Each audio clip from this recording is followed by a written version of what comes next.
રામદેવજી બાપાની એક મારે વાણી કરવી છે. મને એક ફરમાઈશમાં એક રામદેવજી બાપાનું કીધું હતું. રામદેવજી બાપા છે ને બાપુ નિજી આ ધર્મની બાપુ તમને કથામાં બાપુ જો કે વાત કરશે, કાંક કરીએ છે ને કાંક કરશે. નિજાર ધર્મ હમણાં બેને જે વાણીમાં કીધું હતું ને, જે નિજીયા ધર્મમાં જતી સતી જેસલ તોરણ રૂપાદે માલદે કતીબ શાહ ઉરમભાઈ લાખો લોયણ જેતો ભગત ખીમડીઓ કોટવાલ ડાલીભાઈ રામદેવજી હાલો હુરો વણવીર ઢોંગો નિરલ કુંભો દાદા ઉગમસિંહ સેલણસિંહ બાપુ આ બધા ગતના ગોઠી હતા. એ ઊંચ નીચની વાત જ નહોતી, અમીર ગરીબની વાત નહોતી, સ્ત્રી પુરુષની વાત નહોતી. આ બધાય બાપુ ભેદ મટી જાય ને તો મળદા આજે બેઠા થાય. નિજીયા ધર્મની વાત જ બાપુ કઈક જુદી છે. જો પાઠની પરંપરા હતી ને, પેલો પાઠ બાપુ આ દુનિયામાં પ્રહલાદે કર્યો, બીજા યુગમાં હરિશ્ચંદ્રે કર્યો, ત્રીજા યુગમાં ધર્મરાજાએ કર્યો અને ચોથા યુગમાં બલિરાજાએ કર્યો. એમાં બધું બંધ કર્યું. અત્યારે અપલખણા જેવું નથી, તે દીએ હતા ને કા બંધ હું કામ થાય. એટલે બલિરાજા વખતે કીધું ભાઈ આ બધું બંધ કરી દો, કોઈ ન કહેવાય તમે કાળા છો ધોળા છો, મૂકી દો, આ બધું મૂકી દો. અખિલ બ્રહ્માંડના માલિક કૃષ્ણ પરમાત્માને એમ થયું કે કાલની પેઢીને ખબર કેમ પડશે પાઠ આને કહેવાય. પાઠની પરંપરા ચાલુ રાખવા માટે અખિલ બ્રહ્માંડના માલિકને આ દુનિયામાં અવતાર લેવો તો, પણ ક્યાં લે એવું ઘર તો જોઈ ને. એમાં કુદરતને કરવું ને અજમલ રાજાને બાપુ દીકરાની ખોટ હતી ને આને આવવાનું હતું. આ બેનો મેળ પડી ગયો. એ અજમલ રાજા કૃષ્ણ પરમાત્માને કહે છે કે તમે મારો દીકરો બનીને આવો. તેથી કૃષ્ણ પરમાત્મા કહે છે સાહેબ સબકા બાપ હે, એ બેટા કિસી કા નાય, બેટા હો કે જન્મે વો સાહેબ નહીં. હું તો આખી દુનિયાનો બાપ છું, હું તારો છોકરો થોડો થાવ, પણ એ કે હું આવીશ ખરો. એ દુનિયાને દેખાય કે આ તારો દીકરો એમ, બાકી હું દીકરો થઈને નહીં આવું. અને અખિલ બ્રહ્માંડના માલિકે એને વચન આપીને કીધું કે તારા ઘરે કંકુના પગલાની નિશાની પડે ને તેથી સમજી લેજે કે હું આવી ગયો. ઈ આવ્યા પછી રામદેવજી બાપાએ આની આ પાઠની શરૂઆત કરી. એટલા માટે રામદેવજી બાપા એમ કે છે કે ચોખા ઘીની જોત, ગુગળનો ધૂપ અને ધોળી ધજા. ધોળી ધજા કહે છે પણ ચડાવે છે બધા લીલી ગમે એમ ચડાવતો. મેં સંતો પાસે સાંભળેલી વાત છે આ. પછી આમાં આપણે ઊંડું નથી, ધજા એ ધજા જ કહેવાય. પછી પીળી હોય કે રાતી હોય એમાં કંઈ ઉતરવાનું નથી જરૂર. કારણ કે આમાં તો હું છે અમારે માફી પહેલા માગવી પડે. કારણ કે રામ વનમાં ગયા હતા ને એ બધા કહે છે એટલે હું કહું છું ભાઈ કે રામજી હતી આપણને ખબર નથી, આપણે નહોતા. તમને સારું લાગે રાખવાનું, ન પડ્યું રહેવા દેવાનું. આ તો છે ને આનંદ કરવાની વાત છે. 500 રૂપિયાના ભાવના ઘઉં લાવો ને એમાં કાંકરા આવે ને 500 વાળા જ હોય પણ ખવાય નહીં, કાઢી નખાય. એટલે આમાં કંઈ કાંકરા જેવું આવે ને કાઢી નખાય. હવે ફોન બોન ન કરતા. અને હું જો કોઈને કહેતો નથી, આ તો બધા વિડીયા મને અહીંયા સુધી લાંબો કર્યો ને કે આનો મને કોઈ શોખ જ નથી. મેં કોઈ દી મારા વિડીયા તમે જોજો એમાં હું કોઈ દી બોલ્યો નહીં હોય લાઈક કરો ને કોમેન્ટ કરો ને પૂછડું કરો ને ઢોકળું કરો. ના, એ મને શોખ જ નથી. મારું માથું ઓળેલું હોય તો હોય, મને ખબર નથી. 2 દિવસ દંતીઓ નથી ફેર્યો. મારે કાંઈ દેખાડવું જ નથી. આ જે કંઈ હું કંઈ કરું છું ને ઓલાને સંભળાવું છું ને લાઈક તો એ કરે તેથી ભૂખ ભાંગે. 2 હાથવાળા શું મને દેવાના હતા. હું તો આ જે અંતરથી બાપુ મને જે કાલાવાલા આવડે ને એ તમને કંઈ સારું લગાડવા નથી કરતો. હું તો એને કહું છું કે આખી રાતમાં અમારી એકાદી રાડ સાંભળજે બસ, બીજો કોઈ આપણો ઈરાદો છે નહીં. કોઈ આપણે જરૂર નથી રામ. બાકી મને ખબર છે તમે હા લોહી છે ને બોલી ત્યાં પછી તમે નથી બોલાવવાના. હવે એ દરબાર જ્યાં કહ્યું કે બીજાને કહો, બીજાને કહો, એ તમે ને તમે જ કહેવાના છો. એટલે આપણે કાંઈ એવી કહેવાનો મારો મિનિંગ તમારો ભાવ પ્રેમ છે એને સલામ કરું છું એમાં 100%. પણ કહેવાનો મારો મિનિંગ કે દુનિયા પાસે કાંઈ વસ્તુની આપણને અપેક્ષા નથી. મારો દીકરો મારી હારે છે, અમે 2 બાપ દીકરો. મારો દીકરો ગાય છે, તમે બાપુ સારા કલાકારને ભૂલી જાઓ. હું મારા દીકરાના બાપુ વખાણ કરવા એ બાપનો ધર્મ જ નથી. પણ એને સમયની અનુકૂળતા છે 2 ભજન આપણે ગૌરવશું. પણ તમે જુઓ, જો ટાઈમની અનુકૂળતા હોય તો આપણે, હું તમને રિક્વેસ્ટ નથી કરતો કે આ એમના દીકરાને બહાર પાડવાનું. ના, ગાડી આંકીને આવ્યો છો પાછું, એવું કંઈ એવું છે નહીં. હું હાસવી ન શકું ને એટલી મને સંપત્તિ ઘરે આપી. વાહન, મકાન, ઘોડાન, ગાયોન, ભેંસુન કાંઈ ઘટતું નથી. આ હિલોળા કરવા નીકળું છું. તમે કદાચ આમાં મને 25,000 50,000 લાખ રૂપિયા આપો, મારા બૂસ માર્યા છે, કાંઈ મને ખાઈ નથી ફેર પડ્યો. એવી વાત જ નથી. પણ મારો કહેવાનો મિનિંગ એ છે કે જે ભાવ ને પ્રેમ છે ને, પ્રેમ છે 8 અક્ષરનો મંત્ર છે. પ્રેમ હોય મારા નાથને પ્રગટ થવું પડે. અહીંયા એક તમારો મારો જો પ્રેમ હોય ને તો તમારે ઘડિયાળમાં ન જોવું પડે ને બંગાવું ન આવે. તમારી મારી બાપુ એકાકાર થઈ જાય. કેવું ન પડે જે બોલો એની મજા છે. એટલા માટે ઈશ્વરને બાપુ પ્રેમ છે ને અહીંયા પ્રગટ થયો છે. કોઈએ રૂપિયા ખવડાવી નથી બોલાયો. નરસિંહ મહેતા એ મીરાબાઈ ને જલારામે પૈસા નથી ખવડાવ્યા. આપણા જેવા કઈ તેથી ભૂખ્યા નહોતા કે આટલા પૈસા દેતા આવું. ખાલી એક ડાળ ને રોટલો ખવડાયો પ્રેમથી. અહીંયા બાપુ લાંબો થયો છે. કાઠિયાવાડમાં કોક દી તું ભૂલો પડી જા ભગવાન, એક વાર થઈ જા મહેમાન તો સ્વર્ગ ભૂલાવી દો. આ તમારું અમરેલી મૂળદાસની વાત બાપુ આખી દુનિયા જાણે છે. તમે જોવો તો ખરા, તમારી મારી તાકાત છે. પણ અખિલ બ્રહ્માંડના માલિકને ચિત્તની શાંતિ, મનની પ્રશંસા, દિલની દાતારી, ઘુમડાની રોજ અને ટાઢિયા તાવની ટાઢ માલિકોથી આવે. તમારે કોકનું ભલું કરવું છે એવું અંદરથી નક્કી થવું જોઈએ. પણ આપણે એક જ વાત છે, ગાયો સડ્યો નથી, ઉલાળ્યો કર્યો નથી. આમાં હારું છે દી કરવાના. એની મજા જ કંઈક જુદી છે. ભાવથી, પ્રેમથી, મોજથી. ઈ રામદેવજી બાપાએ આ પાઠની પરંપરા ચાલુ રાખીને કીધું કે બીજી કાંઈ વાત કરવાની નહીં, ચોખા ઘીની હુકડી કરવાની, જોત ઉપર ભરોસો રાખવાનો.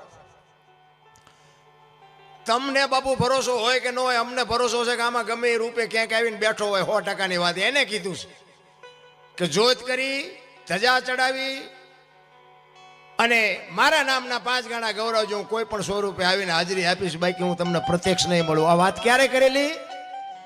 સ્વધામ જ્યારે જવાનો સમય થયો બાપુ. જો વાણી જ્યાં જ્યાં બની છે ને, જ્યાં જ્યાં ભજન બન્યા છે ને, અહીંયા વાતું પડી છે. એમ નામ ભજન બને નહીં. અને જો એમ ભજન બનતા હોય ને તો તમે બધા બુદ્ધિશાળી છો. એકાદું ભજન બનાવીને બજારમાં મૂકો, જો હાલે નો હાલે. ઓલી જાગીરે માલણ જાગ જીનપા કાન કરો એને સંભળાતું હતું ને, સંભળાય હતા છે. આપણું બનાવેલું હતું. આ હજારો વર્ષથી હાલ્યું આવશે, અભાવ આવે છે. આ બાપુ પોતે સંતોએ અનુભવ કરીને ક્યાં શું પીડ્યું છે એનું પરફેક્ટ કરીને તમને મને આપ્યું છે. પણ અત્યારે ખોટું હાલે છે, સાચું નથી હાલતું. લ્યો તમે જુઓ ને, ચોખ્ખું ઘી લઈને આમ બજારમાં રાયડું પાડજો. ચોખ્ખું ઘી છે, ચોખ્ખું ઘી ખપે જ મને કહેજો. દારૂ બાવળિયામાં પીપળા ખૂટી રહેશે. દારૂ તો બાવળિયામાં જ વેચાય ને, એની કઈ જાહેરાત કરાય તો એ પીપળા ખૂટી રહેશે. 2 કિલો ઘી નથી ખપતું. એટલે આપણે ખોટું કરવું એવી મારી વાત નથી. કહેવાનો મારો મિનિંગ શું છે કે ખોટાનો સમય છે. બાકી કિંમત તો જે ઓલાની હોય ને એ જ હોય. એ ઓલા કિંમતમાં એ ન મળે. એટલે રામદેવજી બાપાને સ્વધામ જવાનું થયું ત્યારે એમના કુટુંબ પરિવારને ભેગું કર્યું. શું કામ? હરભુજીને એમને વચન આપેલું કે હું તને મળ્યા સિવાયનો જઈશ નહીં. સમય સંજોગ અનુસાર બાપુ સમય આવી ગયો અને બેયને મળાણું નહીં. માસીના દીકરા ભાઈ થાય હરભુજી, મળાણું નહીં. અને આયા રામદેવજી બાપાને એમ થયું કે મારે એને મળવું પડશે. અને આવડા અમને જો ખબર પડશે ને કે આ એમને મળવા હાટું સમાધિમાંથી બહાર નીકળ્યા તો આવડા ખોદવાના. એટલે કુટુંબ પરિવારને બાપુ ભેગું કરીને એમને મારે મળવા જવાનું છે એમ ખુલાસો ન કર્યો, પણ એમને કીધું કે મારી સમાધિ લેવાઈ ગયા પછી બ્રહ્મા વિષ્ણુ ને મહેશ આવે ને તો મારી સમાધિને ખોલવાની વાત ન કરતા. અને આ ત્રીજી પેઢીએ પીર પાકશે. તમે મારી વાત ઉપર ભરોસો રાખજો, મારા વચન ઉપર વિશ્વાસ રાખજો. અને બધા સહમત થયા કે કાંઈ વાંધો નહીં. સમય પ્રમાણે રામદેવજી બાપાની સમાધિ દેવાઈ ગઈ. અને આ વાત ઉડતી ઉડતી હરભુજીના કાને પડી. હરભુજીને કોકે કીધું કે રામદેવજી બાપા સોધામ વયા ગયા. એ કે ના, એ વાત બને જ નહીં. કોઈ દી મને વચન આપ્યું છે, વચનનો પાકો માણસ, મને મળ્યા સિવાયનો જાય જ નહીં. એ કે પણ હું ન્યા જ હતો. એ કે વાત બધી બરોબર, પણ હું ત્યાં જાઉં અને પાકું કરું ને મને નક્કી થાય પછીની વાત. અને ત્યાંથી બાપુ ઘોડો લઈને નીકળ્યા હો હરભુજી. અને બગાડદાર હાટ કરતો બાપુ રણુજાના સીમાડે આવ્યો ને. એ રણુજાના સીમાડે રામદેવજી બાપા બેઠા છે ને એના ઘોડા ચરે છે. હરભુજી આમ જોયું તેને એમ થયું ઓહો, દુનિયા કેવી વાતો કરે છે. રામદેવજી બાપા તો હાર્યા. ત્યાં આવી અને રામદેવજી બાપા પાસે જઈ અને બે ભાઈબંધ પહાડ ભેટે ને એમ ભેટ્યા હો. અને રામદેવજી બાપાને હરભુજી કહે છે કે મેં તો આવી વાત સાંભળી હતી. એ કે ભાઈ જગત છે ગમે બોલે, બે આપણે ઘણા ટાઈમથી કહુંબો નથી પીધો, કહુંબો બનાય. એ વખતે બાપુ હરભુજી આ વાણી ગાયેલી કઈ હું તમને વાણી સંભળાવું.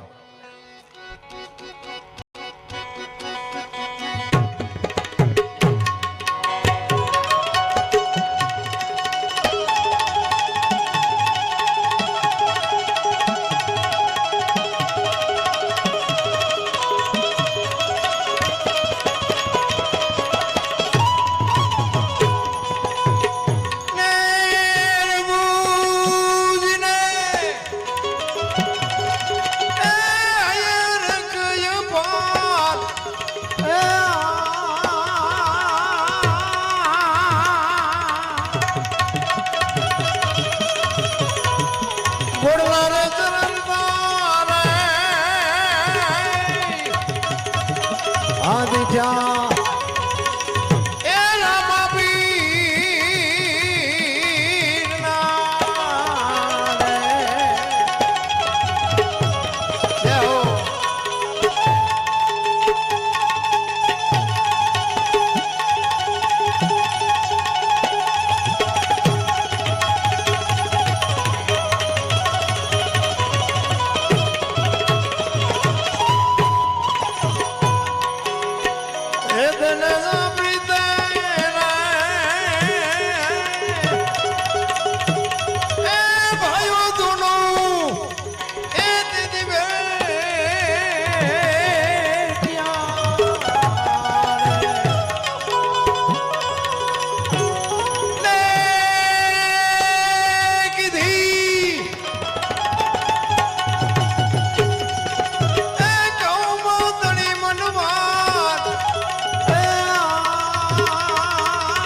ઘોડલા રે ચરંદા રે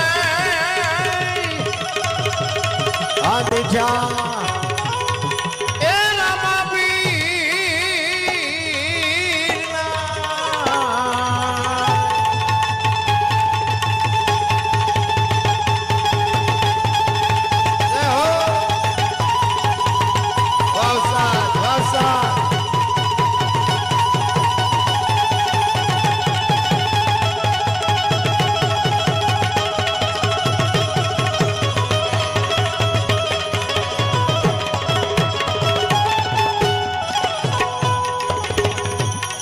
સમાધાન સુણીને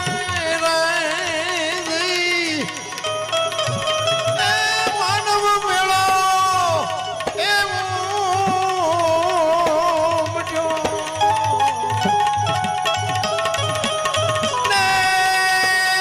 જોવા દીધી એ પીરજી તણાઈ દીધાન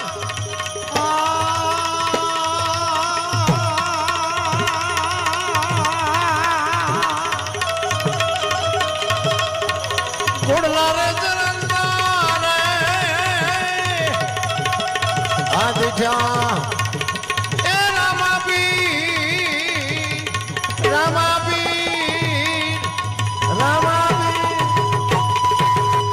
બે ભાઈબંધ બાપુ ભેટ્યા ને પછી કહુંબો પડ્યો કહુંબો પીધો અને સમાધિમાં મૂકેલી વસ્તુ હતી રતન કટોરો અમલની ડાબલી વીર ગેડીઓ અને પામરી આ ચાર વસ્તુ મૂકી હતી રામદેવજી બાપાએ હરભુજીને આપીને કીધું કે તમે જાઓ ગામમાં હવે ચોરે શોકગ્રસ્ત ડાયરો બેઠો હતો અને આ ઊભી બજારે બાપુ ભાગાડ થાટ કરતો ઘોડો આવતો હતો આખો ડાયરો વિચાર કરે છે કે ભાઈ જેવો ભાઈ વિયો ગયો આને શરમ નહીં આવતી ઘોડા ઉપર બેહીને હાલ્યો આવે અહીંયા આવીને કહે છે કે તમે શું બધા બેઠા છો એ કે રામદેવજી બાપા વિયાઈ ગયા 2 દી થયા ભલા મને શું ગાંડા જેવી વાત કરે છે હરભુજી દાંત કાઢે છે કે મને પણ હરભુજી કે રામદેવજી બાપા તો અટાણે સીમાડે મળ્યા તો કે આ બધા કે ખોટું તું કે સાચું પછી આ વસ્તુ બધી બતાવી કે આ અમલની ડાબલી વીર ગેડીઓના બાપાએ મને આપ્યું અને બધાને શંકા જાગી એ કે સમાધિ દઈને આવતા રહ્યા પછી માથું મારી નીકળી ગયેલા એ કે હાલો ખોદવા જવું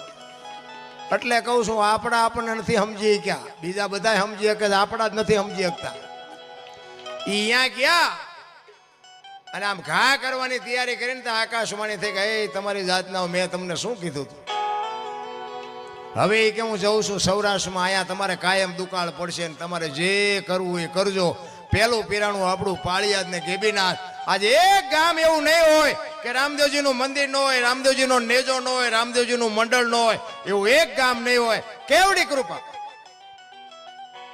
અને પછી બાપુ હરભુજીને ખબર પડી કે આ તો હારો મને જ મળવા આવ્યો તો મને ખબર ન રહે હું પગનો ચાલી ગયો પછી બાપુ ચોથા રાસુ હરભુજી રેડે કે મારા બાપ અમારે તને મળવું હોય તો પોતાના બાપુ નડ્યા છે ને તઈ જ ઇતિહાસ થયા છે